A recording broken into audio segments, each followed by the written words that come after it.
Hey guys, it's RX here and welcome back to my channel.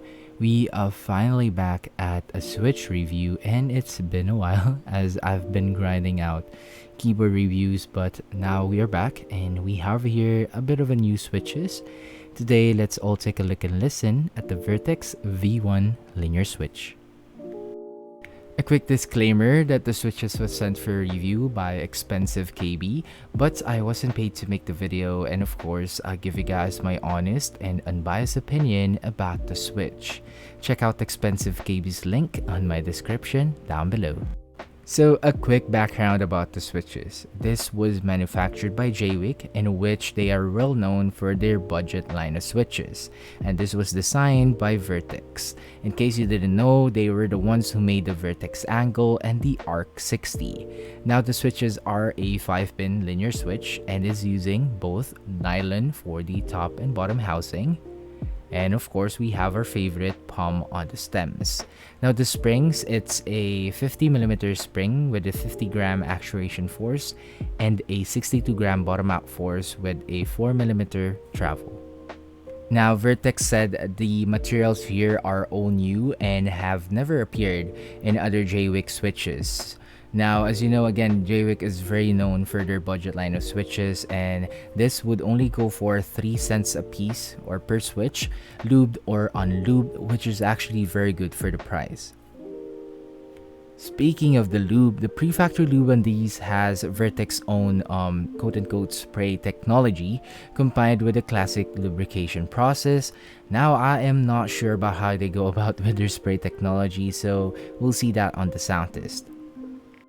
So in today's video, it's going to be our usual, but there will be no stock Soundtest as the switches again came in already pre-factory lubed. Of course, there would be a Soundtest comparison versus other linear switches. If you want to hear my thoughts and opinion about the switch, you may stick around at the end of the Soundtest or check the timestamps. And speaking of the Soundtest, let's do a quick disclaimer before we start.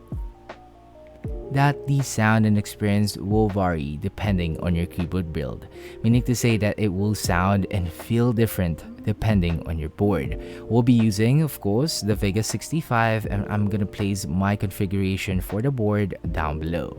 So with all that out of the way, please do enjoy the Soundtest on the Vertex V1 Linear Switch.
So that was a sound test on the V1 switches. Let me know what you think about them on the comment section down below, and let's have some quick discussion.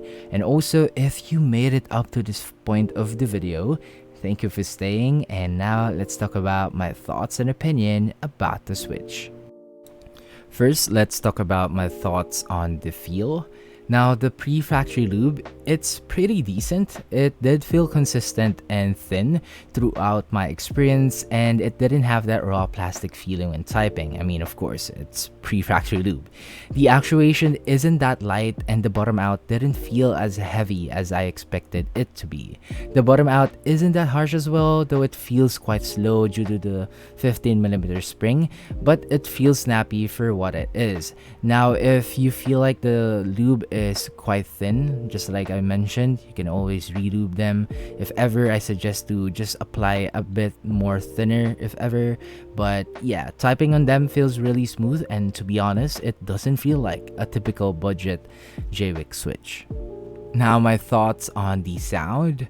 To be honest, I was expecting it to sound quite thin, but it was actually surprisingly, it sounded full, and to be fair, there was a bit of a lisping and scratch, given that it is technically a full nylon switch. Now, in terms of the sound signature, it's more on the deeper tone of a linear switch, but has that snappier return. The pre-factory lube sounds decent, minus the lisping. If ever this would bother you, just again add a tiny layer of lube, and you should be good to go. Overall, the switches are absolutely great for the price. Again, it's 30 cents a piece, and it's really good. Like, it sounds nice and it feels nice when typing on it. I know in the recent months, the switches that are coming in are just long pole stem, and if ever you're bored with that, or you're already bored with it, this is a nice switch to pick up if you want to go back to the basics on a regular pole stem switch. And that is it for the video, guys. Let me know your thoughts about the Switch on the comment section down below, and I hope you find this review helpful, even though I'm quite late in reviewing this. Also, I plan to try to shorten out my review next video, so I'll just go straight to the review and the sound test. Please expect some small changes. And what's next? Well, we have some Pro switches here from Akko. We actually have 4 of them and a lot more switches to review, so please stay tuned for that. Don't forget to like the video, share if you want, and of course, subscribe for more. And I'll see you guys on the next sound test. Peace.